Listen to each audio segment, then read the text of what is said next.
Makanya kok ada orang yang tidak bertuhan dinamai apa? Ateis. Kok segampang itu?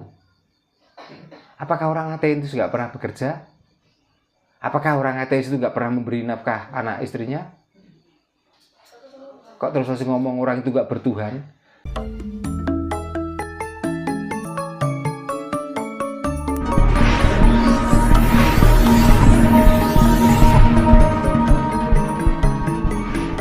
Jadi kelahiran itu waktu roh ditiupkan ke dalam janin. Usia kandungan 4 bulan itulah kamu itu lahir. Karena yang dinamakan lahir bukan jasad ini, tapi yang dinamakan lahir adalah roh.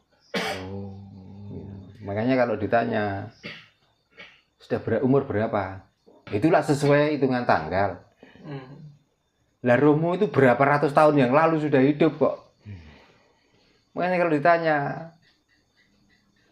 umur walaupun 40 ngomong 60 atau berapa. Jadi kita itu tidak dengan sengaja kita berdoa umur kita nyampe 60 tahun gitu loh. Lah kalau dari tahun sekian sampai sekian itu adalah perjalanan hidupmu. Yang ditakutkan kan iya kalau besok itu kita masih ada umur, kalau enggak gitu loh. Jadi walaupun bahasa kadang-kadang kita kafir itu enggak terasa. Nah itulah tanda-tanda orang kegelapan. Walaupun mata kita melek, walaupun di kuping telinga kita tuh mendengar. Nah untuk bisa mendapatkan pencerahan luar dan dalam, ya spirit dengan hening, henung itulah yang bisa mencerahkan. Lah mata ini hanya untuk melihat apa yang ada di alam ini, supaya masuk ke hati dan hati kita yang bisa mengolah, menimbulkan rasa. Maka dari rasa itulah kita menuntut kita untuk berbuat hal yang terbaik. Nah, Mas, sebelum lanjut lagi, kan tadi disebutkan yang apa? Meneruskan pertanyaan dari Mas Indra tadi. Iya. Menjalankan sesuatu itu bahwa itu perilaku Allah gitu. Iya. Apakah itu termasuk juga ketika yang kita anggap melakukan hal buruk gitu?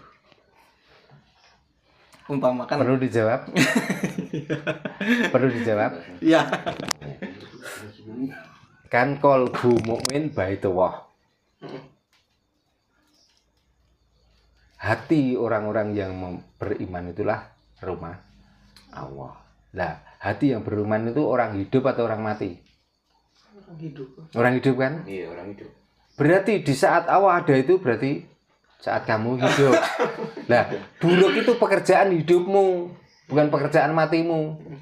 Nah, terus kamu mau menolak kalau diarahkan melakukan hal yang buruk. Apakah maling itu bisa setelah dia mau maling terus tiba-tiba di tengah jalan? Kira-kira? Nah, kalau itu nggak pekerjaan hidupnya, kalau nggak ada Allah di situ, terus gimana? Ya ditentang monggo, kita mempunyai keyakinan masing-masing. Tapi kan sebenarnya hidup kita itu semuanya itu sudah kehendaknya. Kalau dia nggak menghendaki, kita nggak bisa apa-apa.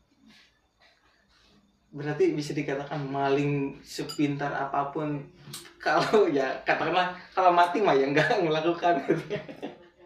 Mantan rampok yang sudah mati itu, di saat dia nyawanya sudah nggak ada, coba terpegangi pedang, kira-kira bisa membacok? Orang yang dikatakan sekti Mandraguna, ya, yang dulunya jangankan pakai pedang, dengan ucapannya saja bisa mengirim batu. Di saat nyawanya sudah nggak ada, kasih jangankan batu besar, kerikil kecil aja. Di saat dia mati, bisakah itu? Apakah itu bukan pekerjaan Allah? Ya, berarti ya Mbak, kita bisa mengambil suatu pelajaran bahwa tidak seharusnya manusia itu mencela gitu. Lah untuk apa? Apalagi kalau percaya kita sudah hidup dan sudah percaya bahwa itu semuanya Allah. Untuk apa? Makanya kita mencela itu, yang kita sembah Allah, yang kita percaya Allah. Dikala Allah itu bekerja, malah kamu mencela, malah kamu mencibir. Coba. Nah, kalau itu aja nggak seberapa. Allah sudah menciptakan, dia sudah menjadikan itu, walaupun bentuknya yang menjijikkan dan lain sebagainya, tiba-tiba kamu mengharamkan. Kan sama saja dengan tidak sengaja kita tuh mengharamkan Allah, mengharamkan Tuhan. Kan gitu. Wong itu ciptaannya loh, tanpa dikehendaki, nggak ada babi dan anjing. Dan itu dia yang menciptakan. Loh, kamu yang tinggal menikmati kok mengharamkan. Coba, kalau kamu nggak mau, jangan makan sudah, nggak usah membenci. Apalagi ngomongnya tenang di sini di Tuban. Towak. Kita nggatik. Itu kan cuma sarana media supaya bunga dari Bogor itu mengeluarkan tetesan. Itu tanpa kehendaknya, kira-kira jangan digatik. Ya. Kita pakai walrus itu, diinjak pakai itu. Apa kira-kira ya kalau nggak dikehendaki bisa keluar? Enggak buka. Itu sudah dikeluarkan dan itu mempunyai rasa yang khas. Kita tiba-tiba mengharam-haramkan. Jangan begitu. Kalau nggak mau minum sudah, jangan menghukumi dan menghakimi. Karena itu semua ciptaannya. Makanya ciptaan itu ada yang boleh kamu makan, ada yang bukan boleh. Ada yang kamu itu bisa makan, ada yang kamu jijik untuk memakannya. Kalau ditanya jangan haram, saya jijik. Gitu loh. Kalau jijik alasanmu sudah benar. Lah kalau haram, menentang Tuhan lo ya. Ya bukan menentang lagi. Bukan menentang lagi. Artinya yang membuat pun juga haram. Ya, iya. Berarti kan menentang. Gitu loh. Oh, Iya. gawe di karam-karam. Ayo makanya. Makanya sebenarnya hukum tulisan itu semuanya buatan manusia sesuai kebutuhan. Itu loh, masalahnya gini. Yaitu dikategorikan haram. Tapi di saat kita sakit parah dan membutuhkan zat itu, kenapa kok hukum itu bisa berubah menjadi halal? Kenapa? Ketentuan itu kalau ketentuan Tuhan sudah nggak bisa diubah lagi toh? Mestinya. Lah kok bisa diubah-ubah iso malah sesuai dengan kebutuhan. Makanya hukum adalah sebenarnya untuk memenuhi kebutuhan hidup. Maka kita bertuhan artinya mencari kebutuhan hidup ini loh. Yang diomongkan hidup bukan mati. Tapi kalau tentang yang nikmat dan tentang yang sengsara, kita membicarakannya setelah mati. Nah berarti kan kita nggak bertuhan. Lah mati kok masih ada kebutuhan loh. Berangkat ke kuburan itu loh dipikul. Masuk ke lubang kubur itu loh dimasukkan. Oh, bicarakan tentang nikmat itu nikmat jasad. Bukan nikmat roh. Roh itu nikmat terus kan biyen, nggak pernah melakukan apa-apa. Roh tugasnya hanya memberi hidup pada yang punya jasad itu loh. Jadi yang ngomongkan manis, yang ngomongkan pahit, yang ngomongkan empuk itu jasad ini loh, bukan roh. Roh itu mau ditidurkan di tikar pandan, yo nikmat. Ditidurkan di apa? Galar nengarani. Itu ya nikmat. Di kasur yang empuk, hutang banyak yo malah molak-malik. Nah, terus bahkan sebelum itu katakanlah itu kan dogma dari ajaran baru katakanlah kan ada haram halal gitu. Kita berbicara ke Jawa itu sendiri, saya pernah mendengar bahwa ada yang pamali. Nah itu apakah sama seperti konsepnya haram halal atau bagaimana? Enggak, pamali sendiri itu kan juga sebenarnya mau mengatakan ini yang mana, ini yang haram atau yang halal kan nggak jelas. Nah daripada ini nggak jelas haramnya, ini nggak jelas halalnya, maka pamali. Janganlah. Tapi kalau ditanya kenapa, ya sudah pamali. Pamali kan artinya apa? Lah ya artinya apa? Artinya kan ketentuan yang tidak jelas toh. Dibilang dilarang enggak, disuruh juga enggak. Tapi kebanyakan kalau itu dilakukan biasanya ada efek buruknya. Dan itu pamali. Nah makanya kalau mengadopsi bahasa orang lain kan langsung kita pakai hukum ini, kan gitu. Nah daripada pakai hukum itu yang nggak jelas dasarnya, pakai hukum ini nggak jelas dasarnya, maka kita ngomong pamali. Kalau orang Jawa kualat, gitu loh. Pamali. Ya, makanya kalau di Sunda. makanya kalau dicari kosakatanya kualat itu nggak ada, pamali pun nggak ada kosakatanya. Mau ngambil bahasa apa juga enggak. Jangankan bahasa-bahasa yang begitu tuh, Sal. Bahasa yang benar Indonesia itu mengapa. Tapi dengan mengapa itu artinya kejadian itu buruk. Gitu. Lalu kita tanya pada orang lain karena nggak tahu itu melakukan hal keburukan atau kebaikan, kamu lagi ngapain? Kan gitu loh. Nah, ngapain itu kan bahasa pertanyaan yang kita tidak tahu waktu itu orang itu mengerjakan apa. Kan sama saja. Nah, apakah ngapain itu dari kosakatanya ada waktu dulu? Kan nggak ada. Kan kita sendiri baru mengartikan ngapain itu pertanyaan kamu lagi apa. Kan begitu. Nah, makanya bahasa itu juga berubah itu sesuai dengan zamannya dan sesuai dengan kebutuhan. Karena kebanyakan orang hidup ini adalah sibuk untuk mencari Tuhan. Gitu loh. Makanya kok ada orang yang tidak bertuhan dinamai apa? Ateis. Kok segampang itu? Apakah orang ateis itu nggak pernah bekerja? Apakah orang ateis itu nggak pernah memberi nafkah anak istrinya? Kok terus masih ngomong orang itu nggak bertuhan? Nah, saya tanyakan Tuhan itu apa toh? Coba kira-kira. Sibuk tiap hari 5 kali membasuh muka, membasuh kaki, berkumur untuk menyembah. Apakah itu bukan salah satu untuk mencari Tuhan atau menyembah Tuhan? Kan di dalamnya setelah melakukan itu supaya apa? Rezeki kita lancar. Kan kebanyakan itu. Iya.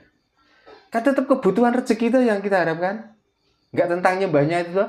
Bahkan nyembahnya itu kadang-kadang cuman gugur kewajiban, tapi tujuan utamanya adalah supaya hidup kita itu mulia.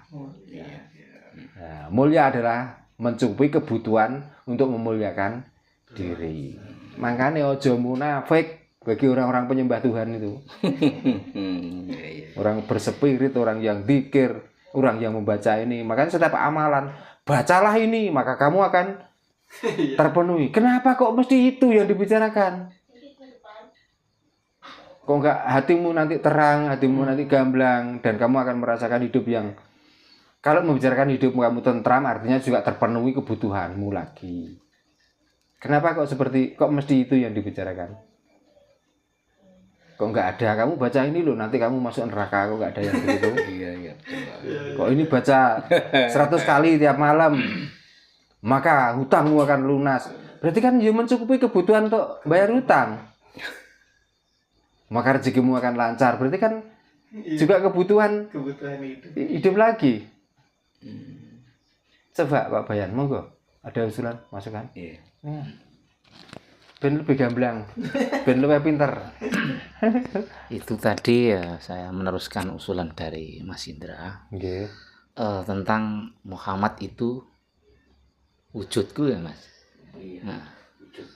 Nah, berarti kalau kata-kata Muhammad itu wujudku, setiap orang itu pasti ada Muhammad ya.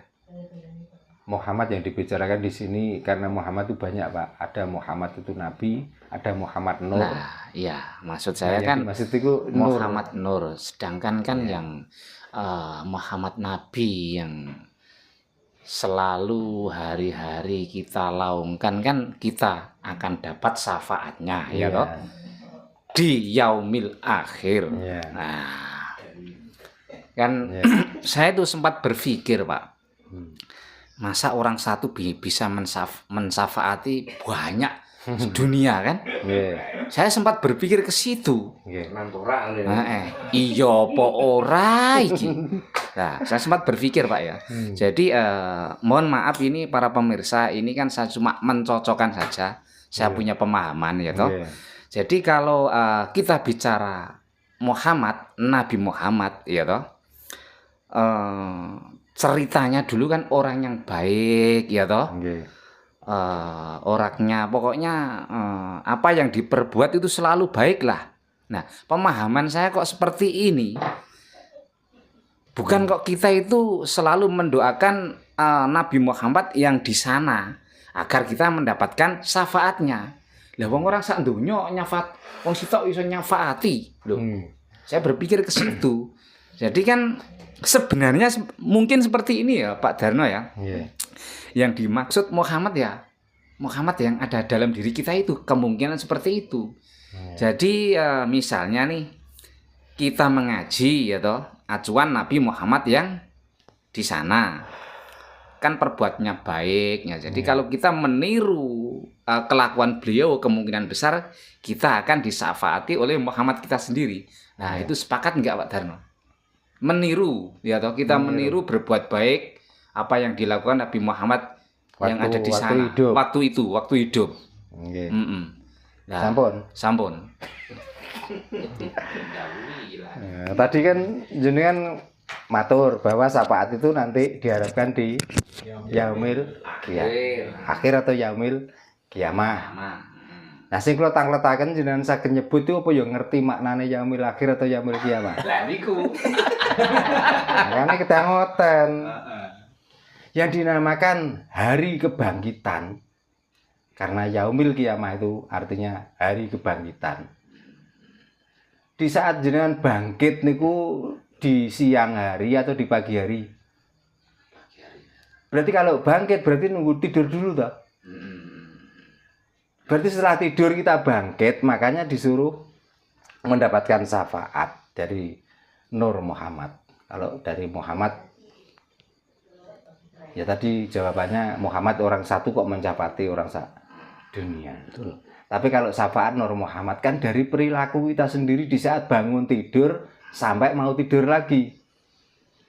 Kan ngeten.